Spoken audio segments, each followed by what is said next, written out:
વિસાવદરમાં બરાબરનો રાજકીય જંગ જામ્યો છે। અત્યાર સુધી વિસાવદરની ચૂંટણીના જંગમાં સાપ્તાહિક વોર ચાલતું હતું, પરંતુ હવે મામલો હુમલા સુધી પહોંચી ગયો હોવાના આક્ષેપ થઈ રહ્યા છે। વિસાવદરમાં ગઈકાલ રાત્રે એક માથાકૂટ થાય છે અને મામલો પોલીસ સ્ટેશન સુધી પહોંચે છે। જો કે હવે આ મામલામાં પોલીસ અધિકારીનું નિવેદન પણ સામે આવ્યું છે। શું છે સમગ્ર મામલો, વિગતે વાત કરીએ આ વિડીયોમાં।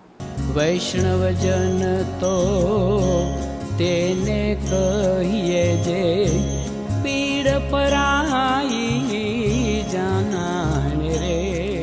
નમસ્કાર, નવજીવન ન્યૂઝમાં આપનું સ્વાગત છે। હું છું જયંત દાફડા।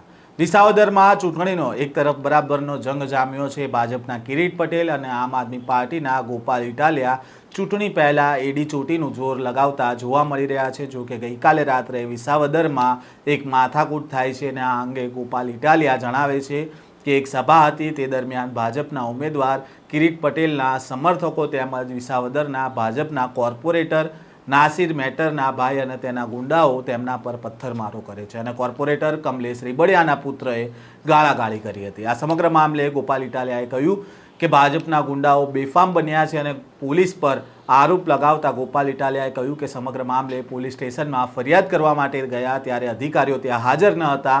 કલાક જેટલી રાહ જોઈ, લાગે છે કે ભાજપમાંથી ફોન આવશે ત્યાં સુધી અધિકારીઓ નહીં આવ્યા। જો કે હવે આ સમગ્ર મામલામાં પોલીસ અધિકારીનું નિવેદન પણ सामने આવ્યું છે।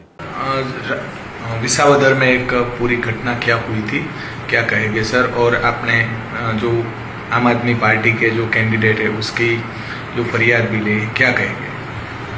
ये 8 तारीख को विसावदर में एक जनसभा थी। जो आप पार्टी के कैंडिडेट हैं गोपाल इटालिया, उसकी जो है सभा थी यहाँ। तो उस दौरान सभा खत्म करने के बाद तब वो अपने किसी कार्यकर्ता के घर चाय पानी के लिए जा रहे थे, तब उनके वाहन का जो है कुछ लोगों ने घेराव किया और उनको कुछ अपशब्द वगैरह जो है बोले। तो उसके रिगार्डिंग इन्होंने अर्जी दी है, पुलिस स्टेशन में आए थे वो लोग, तो अर्जी हमने ले ली है। तो इसमें मेन 3 लोग आइडेंटिफाई हुए हैं, तो उनके खिलाफ अभी हम इन्वेस्टिगेट कर रहे हैं और जो भी होगा उनके खिलाफ हम एक्शन लेंगे।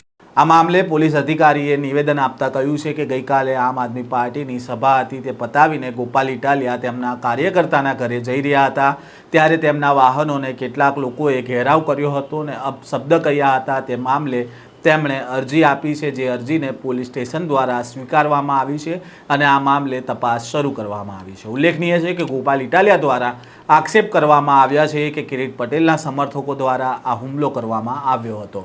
જોઈએ હવે પોલીસ તપાસ કરશે તેમાં શું સત્ય સામે આવે છે। આ પ્રકારના સમાચાર સાથે ફરી મળીશું, ત્યાં સુધી નવજીવન ન્યૂઝ સાથે જોડાઓ। વૈષ્ણવજન તો તેને કહીએ જે પીડ પરાઈ